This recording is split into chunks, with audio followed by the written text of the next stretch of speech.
Assalamualaikum warahmatullahi wabarakatuh. Saat ini kita akan mendiskusikan, membahas dan mengulas topik tentang Afrika ya, khususnya terkait bagaimana konflik di Afrika, peranan Uni Afrika sebagai organisasi regional, bagaimana struktur yang ada di dalam Uni Afrika ini dalam penanganan konflik, dalam proses resolusi konflik, dalam mengupayakan peacemaking, peacekeeping, dan peace building. Namun sebelumnya saya akan buka dengan theoretical framework ya, kerangka teori ya, pemahaman teori. Jadi kalau kita berbicara organisasi regional ya, jadi kita memang tidak di dalam kelas organisasi internasional atau regionalisme, tapi kita akan menjadikan regionalisme dan organisasi internasional sebagai bagian dari topik yang akan kita bahas di dalam area studies. Jadi Uni Afrika bagaimana juga termasuk salah satu organisasi internasional, organisasi regional yang paling besar ya, dengan anggota yang mungkin paling banyak di dunia.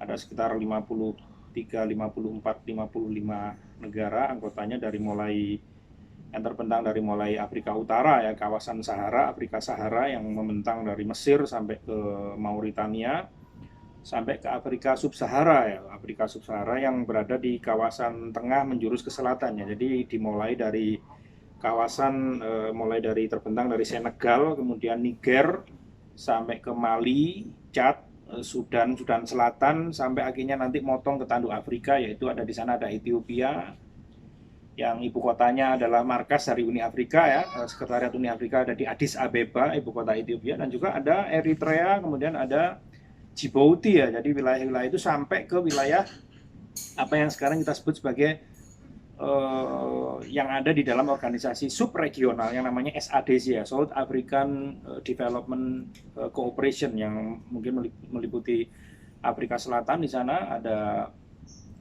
juga ada Zambia, juga ada negara-negara yang menjadi bagian dari jajahan koloni Portugis dulu seperti Mosambik, kemudian Angola, sampai ke wilayah yang ada di kawasan timur ya, seperti Tanzania ya. Jadi yang dulunya adalah merupakan gabungan antara Zanzibar dan Tanganyika, jadi menjadi Tanzania. Nah, organisasi ini juga memang termasuk memiliki jejak rekam sejarah yang cukup panjang, karena organisasi ini merupakan implikasi atau respon terhadap kemerdekaan bangsa-bangsa Afrika yang terjadi pada dekade 1950, yaitu ketika Inggris memulai dekolonisasi di Afrika yang diikuti kemudian oleh Prancis, kemudian Belgia, kemudian juga Portugal, yang terakhir Portugal tahun 73-74 ketika Mosambik, Angola, kemudian Cape Verde dan Guinea-Bissau memperoleh kemerdekaannya dari negara tersebut ya, setelah mengikuti jatuhnya atau tumbangnya diktator Antonio Salazar di Portugal. Jangan lupa juga kasus yang terjadi di Timor Timur yang kemudian melibatkan Indonesia pada saat itu, sampai akhirnya Timor Leste, Timur Timur mencapai kemandiriannya pada tahun 1999 dalam sebuah proses jajak pendapat. Jadi negara ini organisasi ini beranggotakan negara-negara yang sangat banyak ya. Jadi kalau kita petakan satu persatu ya, banyak sekali ya. Jadi yang di timur misalnya ya ada Tanzania, kemudian ada Kenya, ada Uganda, kemudian ada Ethiopia, Somalia, Eritrea, Djibouti. Masuk ke utara ada Mesir, ada Libya, Tunisia, Aljazair, Maroko, Mauritania, sampai ke negara-negara kecil yang ada di kawasan barat itu ya. Ada mulai dari Senegal, Gambia, Togo, Benin, kemudian Pantai Gading ya, Burkina Faso, sampai ke Ghana, masuk ke Nigeria, atasnya ada Niger, ada Chad, Mali, Sudan Selatan, kemudian ke Afrika Tengah, masuk ke selatan ada Kamerun ya, menjorok lagi ke selatan ada Kongo, kemudian ada Angola, Mosambik, Zambia, ada juga Zimbabwe, ada Rwanda, ada Burundi, dan tentu saja Afrika Selatan dan negara-negara Afrika yang ada di kawasan pulau, misalnya ada Comoro Island, ada Cape Verde, ada Seychelles di sana, dan banyak lagi. Nah, ini adalah negara-negara Uni Afrika yang sudah saya katakan tadi bahwa ini merupakan bentuk dari implikasi respon terhadap kemerdekaan bangsa-bangsa Afrika yang terjadi pada dekade 1950-an dan 1960-an, yang dimulai dari Tunisia misalnya tahun 56, kemudian menyusul kalau yang di Sub-Sahara ada Ghana yang dulu dikenal sebagai Gold Coast atau Pantai Emas, salah satu partisipan konferensi Bandung Asia Afrika tahun 55, dan atas ide proklamator Ghana ya, namanya Kwame Nkrumah ya, Dr. Kwame Nkrumah, yang berinisiatif untuk mencoba melakukan yang namanya solidaritas ya, menciptakan satu solidaritas bangsa-bangsa Afrika merdeka ya, yang kemudian berujung pada inisiatif dan usulan atau ide untuk mendirikan sebuah organisasi regional yang beranggotakan atau mencakup negara-negara Afrika yang baru merdeka. Dan ini juga didukung oleh para tokoh Afrika lainnya seperti Jomo Kenyatta misalnya dari Kenya, kemudian juga Julius Nyerere dari Tanzania, dan juga ada Leopold Sedar Senghor Senegal, Felix Oboe-Boigny dari Ivory Coast, dari Pantai Gading. Tokoh-tokoh inilah yang akhirnya berkumpul di bawah inisiatif Kwame Nkrumah untuk mendirikan sebuah organisasi yang awalnya dinamakan Organisasi Negara-Negara Afrika ya, Organization of African Union ya, OAU, yang berdiri tahun 1963. Nah, pada perkembangannya memang Afrika setelah merdeka ini tidak langsung dengan serta-merta dihadapkan pada satu situasi positif dan kondusif terhadap upaya mereka untuk melakukan pembangunan ekonomi, melakukan upaya untuk menstabilkan politik, membuat satu kesejahteraan sosial, tapi justru ada banyak sekali krisis multidimensi ya, permasalahan sifatnya multidimensi, multifaktor yang mungkin kita kenal bersama, diantaranya terkait dengan persoalan-persoalan terkait dengan konflik etnis, misalnya terkait dengan kriminal atau kejahatan korupsi yang hampir terjadi di semua bangsa-bangsa Afrika. Kemudian adanya situasi yang terkait dengan degradasi dan dekadensi yang namanya lingkungan hidup ya, dan juga ada bencana-bencana lain terkait dengan interaksi antara kemiskinan dan faktor alam ya, misalnya adanya kelaparan, kemudian ada gizi buruk dan sebagainya, dan juga tidak berfungsinya yang namanya sistem negara ya, dan yang ada di Afrika ketika mereka merdeka ya, banyak sekali terjadi satu pertikaian politik, termasuk konflik etnis, konflik antar suku. Di situ bernuansa etnis, bernuansa agama. Ada juga terkait dengan yang namanya apa yang nanti saya sebut sebagai neopatrimonial ya, kita bahas pada kesempatan nanti. Ada perebutan terkait dengan sumber daya alam, meliputi air misalnya, kemudian lahan, dan juga sumber daya energi dan mineral, termasuk minyak, termasuk batu-batu mulia. Kemudian juga ada etnis-etnis yang pada akhirnya nanti menuju ke sebuah situasi yang mana konflik bernuansa etnis dan agama akhirnya menjadi bagian dari yang namanya dinamika Afrika hingga saat ini. Nah, sedemikian berat tugas Uni Afrika yang pada awalnya bernama OAU untuk bagaimana mengentaskan dan menyelesaikan kompleksitas persoalan-persoalan yang barusan saya kemukakan ya. Dan memang pada perjalanannya memang OAU ini seperti zombie ya, jadi hidup segar mati tak mau, dia berjalan tanpa nyawa karena eksistensinya mereka wujudnya ada, tapi keberadaannya memang nyaris jauh dari kata efektif dan efisien untuk bagaimana mengentaskan persoalan-persoalan yang terjadi di Afrika yang multi persoalan tadi, yang persoalan yang multi dinamik tadi.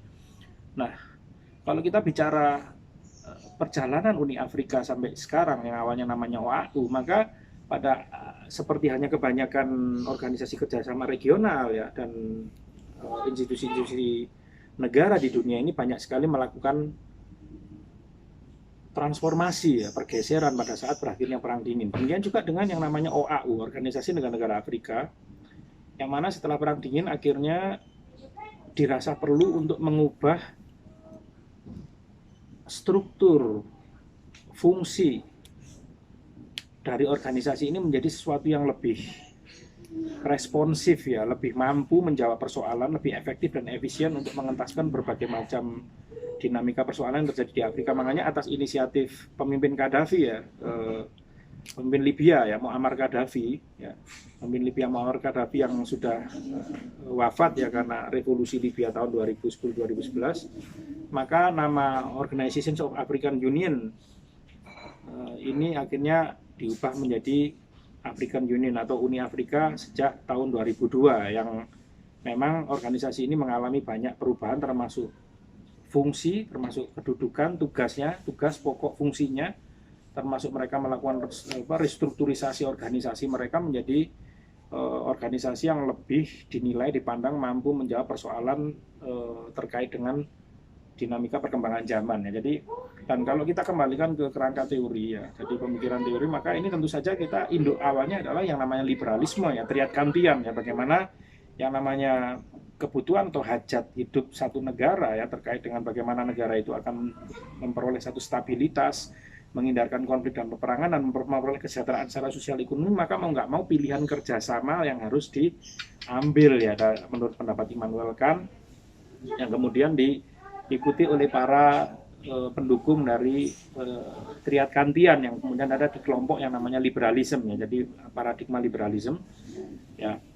Ya, termasuk di sini misalnya Francis Fukuyama, misalnya kemudian Robert Kiyosaki dan sebagainya. Mereka akhirnya mengikuti pemikiran-pemikiran dari Immanuel Kant. Dan secara lebih spesifik maka pemikiran liberalisme ini akan masuk secara lebih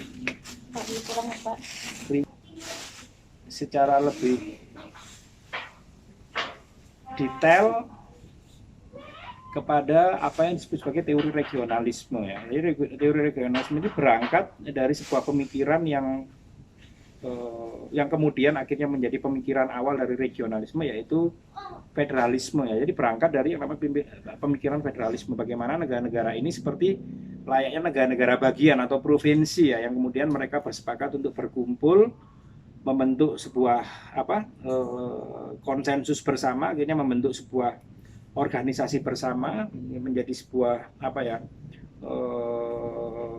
membentuk satu institusi bersama ya. Jadi ini seperti halnya negara yang berlaku di negara-negara berbentuk federal ya, seperti Amerika Serikat, Brasil, Kanada, Nigeria, atau mungkin Malaysia. Jadi negara-negara bagian atau provinsinya bersepakat untuk membentuk sebuah institusi bersama, institusi negara bersama. Nah, berangkat dari teori federalisme inilah yang namanya pemikiran regionalisme berawal. Ini menjadi teori pertama. Teori kedua adalah teori yang disebut sebagai fungsionalisme ya. Teori fungsionalisme ini adalah teori yang sebetulnya dilandasi oleh adanya satu pemikiran bahwa pembentukan organisasi regional ini jelas secara faktual, jelas secara secara nyata berangkat dari adanya kebutuhan bersama ya. Bagaimana kebutuhan negara-negara ini memiliki kebutuhan bersama untuk diakomodasi secara bersama-sama. Maka teori fungsionalisme ini mendasarkan diri pada fungsi ya, dan sesuai namanya fungsi ya. Bagaimana organisasi regional ini memiliki fungsi, menjalankan fungsi itu dalam rangka untuk memenuhi yang namanya keinginan atau kepentingan negara-negara yang menjadi anggotanya. Nah, ini sudah lazim terjadi ya dimanapun ya, baik itu ASEAN, baik itu Uni Eropa, kemudian UNASUR di Amerika Latin, NAFTA, kemudian APEC dan sebagainya, terutama yang berbasis regional ya.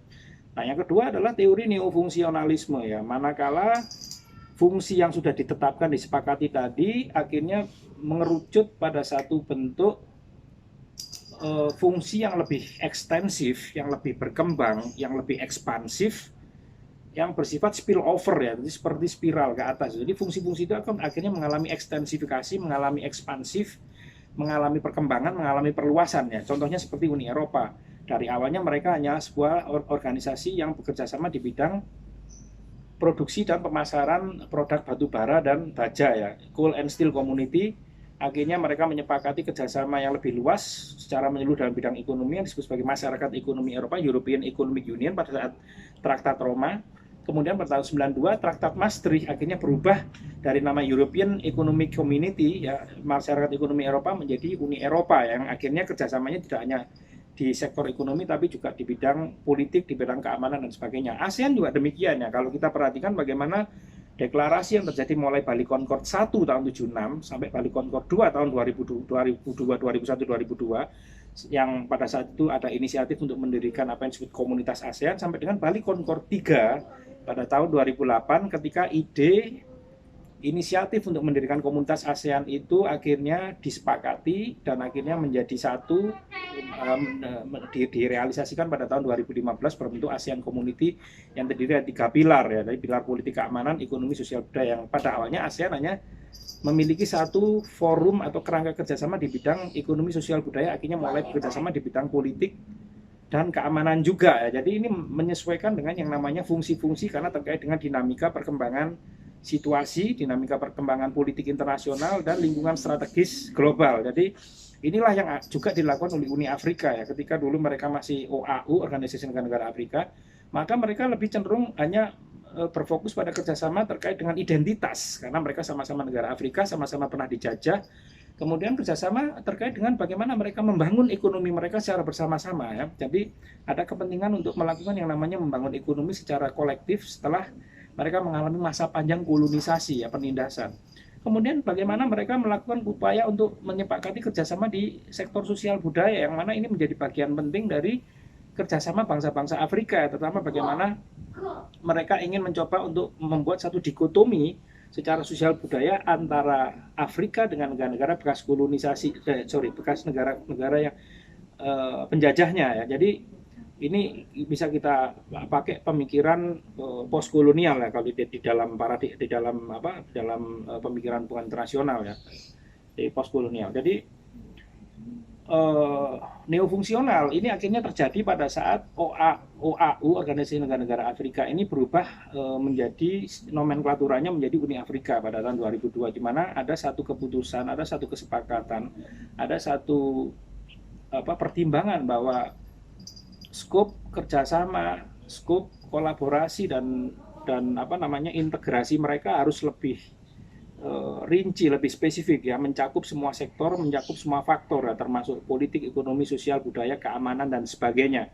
Nah, inilah yang akhirnya menjadi awal dari neofungsionalisme di Afrika. Jadi teori ketiga, jadi teori federalisme, fungsionalis, neofungsionalis. Nah, pada beberapa tahun belakangan berkembang teori postfungsionalis ya. Jadi postfungsionalis itu manakala skop kerjasama atau bentuk atau pola kerjasama atau aplikasi kerjasama tadi ternyata mengalami satu bentuk anomali, mengalami satu bentuk distorsi, mengalami satu bentuk inefisiensi atau bahkan kegagalan ya. Seperti contohnya kasus Brexit ya, ketika Inggris keluar dari Uni Eropa. Jadi ada satu fungsi yang tidak berjalan, ada satu kesepakatan yang akhirnya tidak disepakati atau malah mundur di dalam proses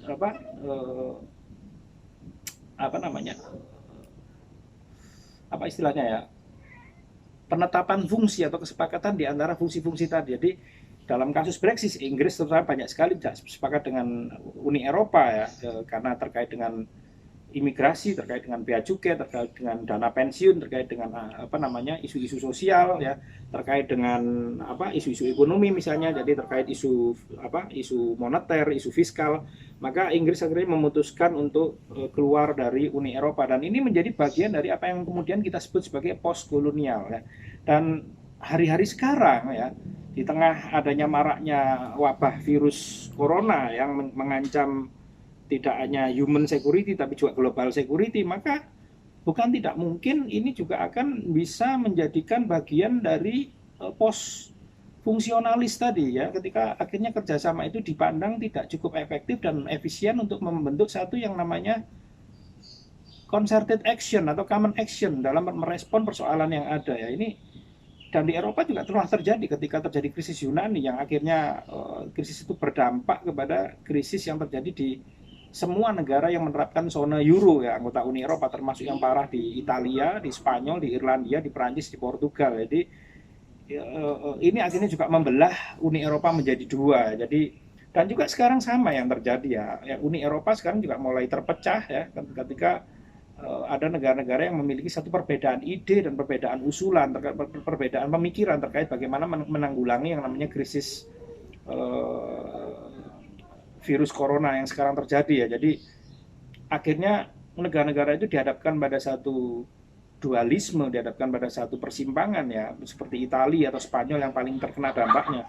Apakah mereka tetap akan berdiri di dalam naungan kebijakan keamanan Eropa ya, kebijakan bersama, atau mereka lebih akan mengambil satu langkah yang sifatnya domestik ya, atau langkah yang sifatnya lebih eksklusif ya terkait kepentingan nasional mereka, mengingat negara-negara anggota Uni Eropa yang lain ternyata juga mengalami satu persoalan yang sama, sehingga tidak mudah untuk membuat satu keputusan dan bahasa bersama terkait bagaimana melakukan mitigasi terhadap yang namanya penyakit menular ya, terkait dengan bencana ini. Dan ini persoalan yang akhirnya bisa menjurus kepada yang namanya praktek post fungsionalis tadi. ASEAN kita tidak tahu, masalah laut Cina Selatan juga sampai sekarang masih membelah ASEAN. Nah, sikap ASEAN masing-masing masih memiliki perbedaan.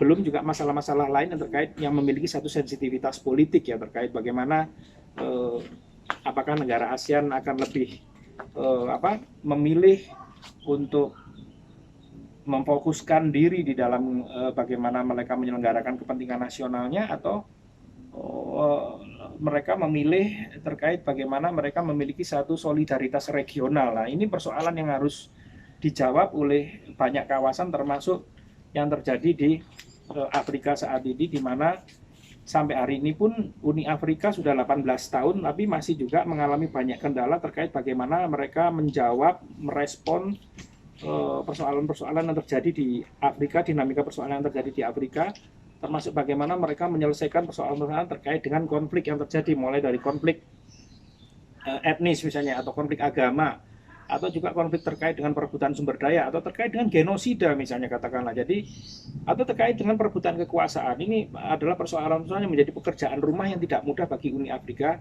terkait bagaimana mereka menata, menyusun, memperkuat yang namanya fungsi dari Uni Afrika sebagai sebuah organisasi regional yang menjadi wadah diskusi, konsultasi, dan resolusi bagi bangsa-bangsa Afrika terkait dengan bagaimana mereka ingin mengentaskan dinamika persoalan yang mereka hadapi. Oke, sampai sini.